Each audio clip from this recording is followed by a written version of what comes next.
ఇప్పుడు మళ్ళీ హోమ్ మినిస్ట్రీకి వెళ్ళిపోదాం. జోలగడ్డి బ్రహ్మారెడ్డి గారు. అధ్యక్ష, ధన్యవాదాలు. మొదటిసారి మాట్లాడుతున్నాను, దయచేసి మా మీద ఆంక్షలు పెట్టకండి.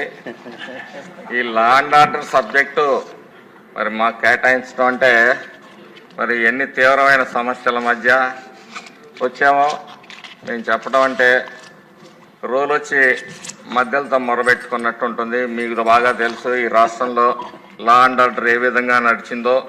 ఒక గౌరవ పార్లమెంట్ సభ్యులుగా మీరు, అలాగే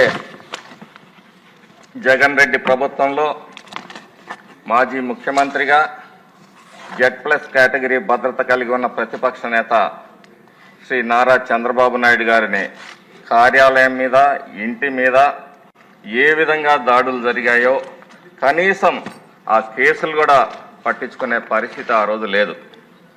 అధ్యక్ష,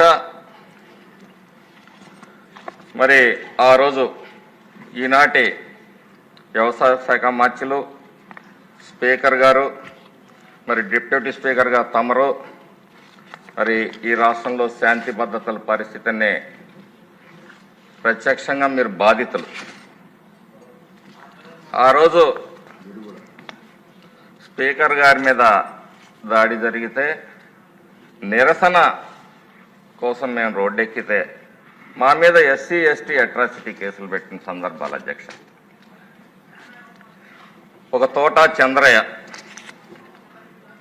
నేరం ఏం చేయలేదు అధ్యక్ష. 2 ఎకరాల రైతు, అన్నగారి మీద ప్రేమ, పార్టీ మీద ప్రేమ తప్పితే ఏ వ్యక్తికి టికెట్ ఇచ్చినా పనిచేసే వ్యక్తి. అలాంటి వ్యక్తిని ముక్కోటి ఏకాదశి పండుగ రోజున రోడ్డు మీద గొంతు కోస్తూ జై జగనను నిన్ను వదిలిపెడతామంటే జై చంద్రబాబు అని చెప్పేసి ప్రాణాలు అర్పించిన వ్యక్తి తోట చంద్రయ్య అధ్యక్ష. అటువంటి ఘోరాలు జరిగిన ప్రాంతం మాచర్ల నియోజకవర్గం. ఒక జల్లయ్య BC కులానికి, యాదవ్ కులానికి చెందిన వ్యక్తిని కారణం లేకుండా డిసెంబర్ 27, 23న మరి చంద్రబాబు నాయుడు గారు నాకు ఇన్ఛార్జిగా బాధ్యతలు ఒప్పజెప్తే నేను 27వ తారీఖున కాన్స్టిట్యున్సీకి వెళ్ళినప్పుడు 33 కిలోమీటర్లు నా ప్రయాణానికి 9:30 గంటల సమయం పట్టింది అధ్యక్ష. దీన్ని చూసి వార్వలేక మండలానికి ఒక వ్యక్తిని హత్య చేయాలి అని చెప్పేసి టార్గెట్గా పెట్టుకొని దాంట్లో 2 కంప్లీట్ చేశారు అధ్యక్ష విజయవంతంగా. టార్గెట్లు హత్యలకు కూడా టార్గెట్లు పెట్టి చేసే పరిస్థితులు అధ్యక్ష. ఈరోజు గౌరవ ముఖ్యమంత్రి గారు, హోంశాఖ మంత్రి గారికి కూడా ధన్యవాదాలు తెలియజేసుకుంటున్నాను. తోట చంద్రయ్య హత్య మీద CBCID విచారణ వేసినందుకు ఈ సభాముఖంగా కృతజ్ఞతలు, ధన్యవాదాలు తెలియజేస్తున్నాను.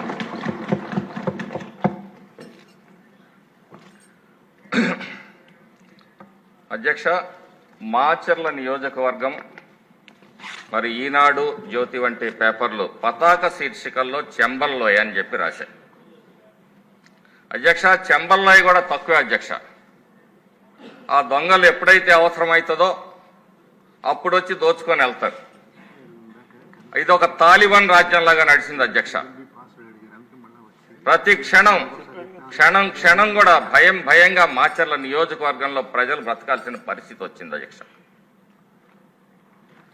ఎన్ని అరాచకాలు చేసినా, ఎన్ని మరి హత్యలు చేసినా ఆనాటి జగన్మోహన్ రెడ్డి వారికి వెన్నుదన్నుగా ఉంటూ పోలీస్ శాఖను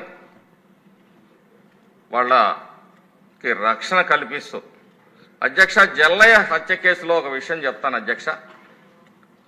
బాధితుడు మామ, సొంత పిల్లనిచ్చిన మామకి అన్నదమ్ములని ఇద్దరిని కన్ఫెషనరీ స్టేట్మెంట్ తీసుకొని వాళ్ళని ఎక్యూజ్డ్గా చేశారు అధ్యక్ష. ఇంతకన్నా దుర్మార్గం ఏముంటుంది అధ్యక్ష? పిల్లనిచ్చిన మామనే ముద్దాయిల దగ్గర స్టేట్మెంట్ తీసుకొని వాళ్ళని ముద్దాయిలుగా చేర్చిన పరిస్థితి అధ్యక్ష.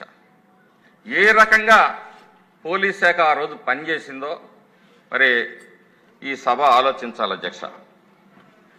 మరి పోలీస్ శాఖ, ఆంధ్రప్రదేశ్ పోలీస్ శాఖ అంటే ఒక సమర్థవంతమైన పోలీస్ శాఖ అధ్యక్ష. గౌరవ ముఖ్యమంత్రి గారు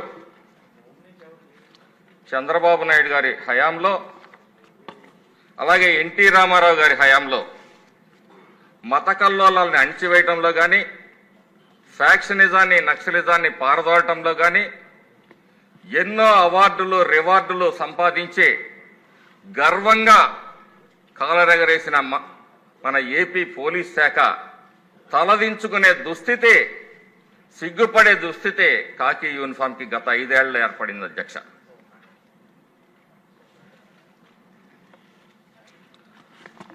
ముఖ్యంగా అధ్యక్ష ఒక్క విషయం చెప్తాను.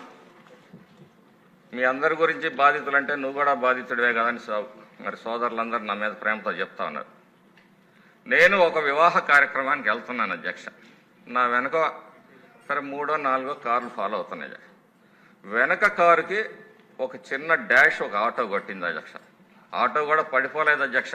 ఆటోలోంచి ఆ జర్కుకి ఒక అతను కింద పడితే చిన్న గాయం అయితే హాస్పిటల్కి తీసుకెళ్ళమని నేను ఆపి బండి ఎక్కించి అతను పంపిస్తే నా మీద SC, ST atrocity, kidnap, attempt to murder case అధ్యక్ష. ఎన్నికల ముందు ఇంటెలిజెన్స్ డీజీ సీతారామాంజనేయులు గారు అంటానికి కూడా నాకు మనసు రావట్లేదు అధ్యక్ష. SP రవిశంకర్ రెడ్డి ఆఫీస్కి నన్ను పిలిపించి స్పీకర్ ఆన్ చేసి సీతారామాంజనేయులు పదాలని నాకు వినిపించాడు అధ్యక్ష. నువ్వెవరో హత్యకి ప్లాన్ చేస్తున్నావు, నీ వెనక ఎరపతినేని శ్రీనివాసరావు, ఆలపాటి రాజేంద్ర ప్రసాద్, మీ అందరూ కలిసి 2 కోట్ల సుపారీ ఇచ్చి హత్యకి ప్లాన్ చేస్తున్నారు, ఏం జరిగినా నీదే బాధ్యత అని చెప్పి లేని ఒక కట్టుకథను సృష్టించి నన్ను భయపెట్టే ప్రయత్నం చేశాడు అధ్యక్ష. నేను ఒకటే చెప్పాను అధ్యక్ష, హత్య చేయాలంటే కోట్ల అవసరం లేదు, 2 కోట్ల అవసరం లేదు అధ్యక్ష. నేను అటువంటి ప్రయత్నాలు చేయటం లేదు. మీకు ఎవరో తప్పుడు సమాచారం ఇచ్చారు, మీరు సరిదిద్దుకోండి అని చెప్పాను అధ్యక్ష. అంటే ఏదో ఒక ఎలిగేషన్ వేసి మా మానసిక స్థైర్యాన్ని దెబ్బతీసి మమ్మల్ని బెదిరించే ప్రయత్నం చేశాడు సీతారామాంజనేయులు అధ్యక్ష. ఇలా అనేక కేసుల్లో మరి పల్నాడు ప్రాంతంలో, మాచర్ల, గురజాల్లో అనేక హత్యలు, అనేక మంది చనిపోయారు అధ్యక్ష. చివరికి దౌర్భాగ్యం ఏంటంటే అధ్యక్ష, ఒక బాధితుడు పోలీస్ స్టేషన్కి వెళ్తే ఫిర్యాది ముద్దాయి అవుతాడు, ముద్దాయి ఫిర్యాదు అవుతాడు అధ్యక్ష. ఇంతకన్నా దౌర్భాగ్యం మరి ఈ రాష్ట్ర చరిత్రలో కాదు, ఈ దేశ చరిత్రలో ఎక్కడా ఉండదు అధ్యక్ష. చివరికి పోలీస్ స్టేషన్ పోవటానికి హోంమంత్రి గారిని కోరుతా ఉన్నాం. ఆ రోజుల్లో ఎంతమంది వాళ్ళకి వ్యతిరేకంగా కేసులు రిజిస్టర్ చేశారో ఒక్కసారి పరిశీలించండి అధ్యక్ష. ముద్దాయిలందరూ తెలుగుదేశం వర్గీయులే. చివరికి రాత్రులు తీసుకురొచ్చి చంద్రయ్య హత్య జరిగిన గ్రామంలో తెలుగుదేశం వర్గీయుల మీద రాత్రులు తీసుకొచ్చి వాళ్లే ఆయుధాలేసి ఆర్మ్స్ యాక్టు, మర్డర్ స్కెచ్ ఇవన్నీ పెట్టి 2 కేసులు బనాయించారు అధ్యక్ష. 2.5 సంవత్సరాల సుదీర్ఘ పోరాటం నేను చేశాను, మాచర్ల నియోజకవర్గ ప్రజలు చేశారు. ఈ మాచర్లకి పల్నాడుకు పట్టిన శనిని మరి విడుదల చేయాలని చెప్పేసి, మాచర్లలో స్వేచ్ఛ స్వాతంత్రాలని ప్రసాదించాలని చెప్పేసి మా ప్రయత్నం ఆ ప్రజల సహకారంతో నెరవేరినందుకు సర్వదా కృతజ్ఞత అధ్యక్ష.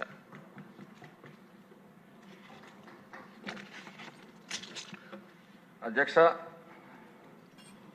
పల్నాడులో ఓ సామెత ఉంది, చెప్పుకుంటూ పోతే శాంతాడుతుందే శానమ్మ అని. వీళ్ళ దుష్ట చరిత్రని చెప్పాలంటే 18 పర్వాలు కూడా సరిపోవేమో అధ్యక్ష. విక్రమార్కుడు ఒక్కొక్క మెట్టు ఎక్కుతుంటే ఒక్కొక్క బొమ్మ కథ చెప్పినట్టుగా ఏ నియోజకవర్గాన్ని కదిలించినా, ఏ కులాన్ని కదిలించినా, ఏ వర్గాన్ని కదిలించినా, ఏ మతాన్ని కదిలించినా, ఏ ప్రాంతాన్ని కదిలించినా మరి వీళ్ళ నీచపు పరిపాలన గురించి ఆ రోజు శాంతి భద్రతలు ఏ విధంగా ఉన్నాయో మరి తెలుస్తుంది. శాంతి భద్రత గురించి మాట్లాడితే ఆ శృంగార రత్నాలు శాంతి ఎవరు, ఆ భద్ర ఎవరు అనే పరిస్థితి అధ్యక్ష. శాసనసభ సాక్షిగా శాసనసభ్యులు, పార్లమెంటు సభ్యులు నిస్సిగ్గుగా, నిర్లజ్జగా ఎన్ని విషయాలు మాట్లాడారో ఈ రాష్ట్ర ప్రజలందరూ గమనించారు అధ్యక్ష. ఎలా ఉందంటే దూడ ఆవు చేలో మేస్తుంటే దూడ గెట్టును మేయదన్నట్టుగా ఆనాటి 5 ఏళ్ల పరిపాలన కొనసాగింది అధ్యక్ష. అధ్యక్ష, సమయాన్ని మీకు ఎక్కువగా వృధా చేయను. ముందుగా మన రాష్ట్రంలో కౌరవ సభను పారద్రోలి గౌరవ సభని ఏర్పాటు చేసిన ఈ రాష్ట్ర ప్రజానీకానికి తలంచి నమస్కరిస్తున్నాను అధ్యక్ష. నాకు శాసనసభ్యుడిగా అవకాశం ఇచ్చి నా గెలుపుకు కృషి చేసిన గౌరవనీయులు చంద్రబాబు నాయుడు గారికి, కొణిదెల పవన్ కళ్యాణ్ గారికి, యువ నాయకులు లోకేష్ గారికి, అలాగే భారతీయ జనతా పార్టీ అధ్యక్షురాలు శ్రీమతి దగ్గుపాటి పురంధేశ్వరి గారికి, ఎన్డీఏ కూటమి సభ్యులకు, కార్యకర్తలకు, నాయకులకు అందరికీ హృదయపూర్వకమైన నమస్కారాలు అధ్యక్ష. మొత్తం ఎన్ని కేసులు ఉన్నాయండి అధ్యక్ష? మొత్తం ఎన్ని కేసులు పెట్టారు మీ మీద ఆ పీరియడ్? నా మీద ఒక 8 కేసులు పెట్టారు అధ్యక్ష. నాకన్నా తక్కువ చేయటానికి మా కాడే ఉంది అధ్యక్ష. సక్రమంగా చేయటానికి మా దగ్గరే ఉంది. ఈరోజు సక్రమంగా చేయటానికి మా చేతులు మీరే కట్టేశారు కదా అధ్యక్ష. ఎన్నో ఎమోషన్స్ ఉన్నాయి, గుండెలు రగిలిపోతా ఉన్నాయి.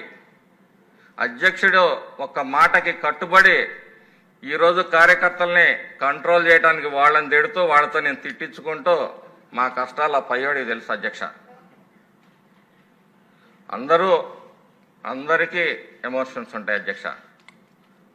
అయినప్పటికీ ఒక మంచి ప్రభుత్వం, ఒక మంచి పరిపాలన జరగాలి, ఈ రాష్ట్రం అభివృద్ధి చెందాలి అనే నాయకుడి సంకల్పానికి కట్టుబడి ఈరోజు రాష్ట్రంలో తెలుగుదేశం కార్యకర్తలు, నాయకులు అందరూ పనిచేస్తున్నారు అధ్యక్ష.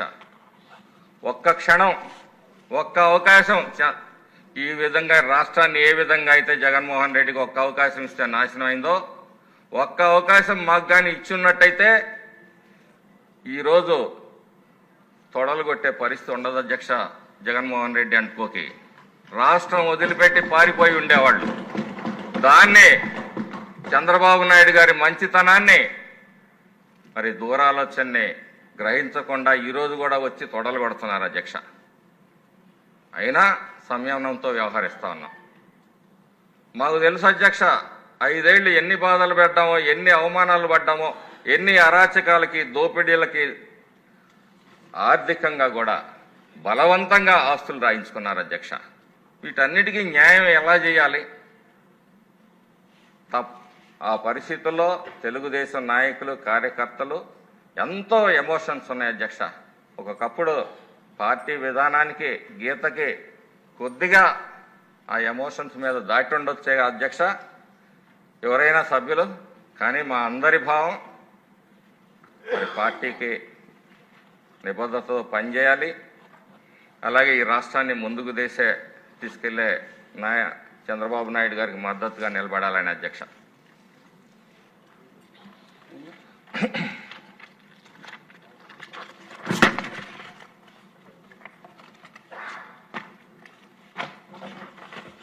అధ్యక్ష, మరి ఒకప్పుడు గంజాయి అంటే ఏ సాధు ఒక్కొక్కసారి ఈ వైద్యంలో గంజాయి అవసరం ఉంటుంది అధ్యక్ష. గంజాయి ఎప్పుడన్నా అవసరం అయితే ఏ సాధువు ఉన్నాడు, ఏ గుడి దగ్గర, ఏ మఠంలో ఏ సన్యాసి ఉన్నాడో ఎత్తుక్కునేవాడు అధ్యక్ష. జగన్ రెడ్డి పుణ్యాన ఆ ఇబ్బంది లేకుండా చేశాడు అధ్యక్ష. అన్ని చోట్ల మరి గంజాయి దొరుకుతూ ఉంది. గంజాయి అంటే ఆంధ్రప్రదేశ్ అన్నపూర్ణ కాదు అధ్యక్ష. ఒకప్పట్లాగా గంజాయి కావాలంటే కేర్ ఆఫ్ అడ్రస్సు, అలాగే ఏమైనా డ్రగ్స్ కావాలన్నా మరి స్వేచ్ఛగా ఈ రాష్ట్రంలో దొరికే పరిస్థితిని కల్పించిన గొప్ప వ్యక్తి జగన్మోహన్ రెడ్డి గారు అధ్యక్ష. ఇందాక చెప్పాను అధ్యక్ష, మరి ఎన్నో సవాళ్లు ఎదుర్కొని పోలీస్ శాఖ గర్వంగా కాలరేసిన మన ఆంధ్రప్రదేశ్ పోలీస్ శాఖ గత పాలకుల మరి వారి ఆత్మస్థైర్యాన్ని దెబ్బతీసి అధికారులతో బెదిరించి కింద నుంచి పై అడ్డగోలు పనులు వాళ్లతో చేసి వారి నైతిక సామర్థ్యాన్ని నిర్వహణ సామర్థ్యాన్ని దెబ్బతీశారు అధ్యక్ష. అలయన్స్లు ఇవ్వలే, వీకెండ్ లీవ్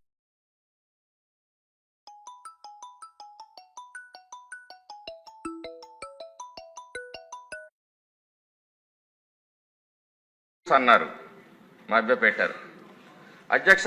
ఏ ప్రభుత్వం అయినా జీతాలు పెంచిన ప్రభుత్వాన్ని చూశాను కానీ పాపం 5 ఏళ్లు అడ్డమైన సేవలు చేయించుకున్నారు అధ్యక్ష పోలీస్ శాఖతోటి. చివరిలో వాళ్ళకే వాతలు పెట్టాడు అధ్యక్ష.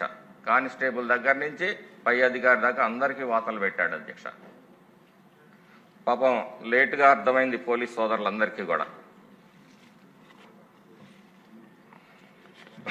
ఈరోజు నియోజకవర్గాల్లో చూస్తే పోలీసు వాహనం ఒకటి కదిలే పరిస్థితిలో లేదు అధ్యక్ష. కొంతమంది అయితే ప్రైవేటు వాహనాలని అద్దెకు తీసుకొని నడుపుతున్నారు.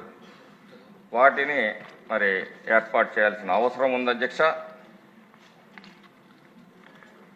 పోలీసులు బలగాల్ని ఆత్మస్థైర్యాన్ని పెంపొందించుకు 900 కోట్ల రూపాయలు బకాయిలుంటే అందులో 250 కోట్ల రూపాయలు మరి మన ఎన్డీఏ కూటమి ప్రభుత్వం చెల్లించడం జరిగింది అధ్యక్ష. ఆధునీకరణ కోసం 61 కోట్ల రూపాయలు కేటాయించడం జరిగింది అధ్యక్ష. మరి పోలీసులు జగన్మోహన్ రెడ్డి గారు వాలంటీర్లు అవసరం లేకుండా గ్రామ సచివాలయాల్లో ఒకచోట 10 మందిని ఏర్పాటు చేశాడు అధ్యక్ష. సమాజానికి అవసరమైన శాంతి భద్రతలు కాపాడాల్సిన పోలీస్ శాఖలో రిక్రూట్మెంట్లు మహిళా పోలీసులని మరి ఒక నియమ నిబద్ధత లేకుండా ఏర్పాటు చేశాడు అధ్యక్ష. అలాగే మరి డిఎస్సి పిల్లల చదువుల కోసం కావాల్సిన దాన్ని నిర్లక్ష్యం చేశాడు అధ్యక్ష. ఈరోజు మరి పోలీస్ శాఖలో మళ్ళీ కానిస్టేబుల్ నియామకానికి మరి శ్రీకారం చుడతా ఉన్నారు. అలాగే గంజాయిని అదుపులో పెట్టడానికి ఈగిల్ స్క్వాడ్ని, ఈ సైబర్ నేరాల అధ్యక్ష మమ్మల్ని అంటే ఏ బూతులు తిట్టినా సోషల్ మీడియాలో ఇబ్బంది లేదు అధ్యక్ష. ఎన్ని మార్ఫింగ్లు చేసినా ఆడబిడ్డల మాన ప్రాణాలతో ఆడుకున్న పరిస్థితులు అధ్యక్ష. జగన్మోహన్ రెడ్డి గారి ఇంటికి కోతవేటు దూరంలో ఒక ఆడపిల్లకి అన్యాయం జరిగితే తెలుగుదేశం పార్టీ వాళ్ళు లోకేష్ గారు కూడా ఆ రోజు వెళ్తే అక్కడ దాడి చేసి ఒక అరాచకాన్ని సృష్టించే ప్రయత్నం అధ్యక్ష. 5 ఏళ్లు రోమ్ చక్రవర్తి ఫిడేల్ వాయించుకున్నట్టు మరి ఆ పరిస్థితుల్లో ఆయన ఏ రోజు కూడా ఆ తాడేపల్లి ప్యాలెస్ నుంచి ప్రజలు ఎన్ని ఇబ్బందులు వచ్చినా ఎన్ని ప్రకృతి వైపరీత్యాలు వచ్చినా బయటికి రాని పరిస్థితి అధ్యక్ష.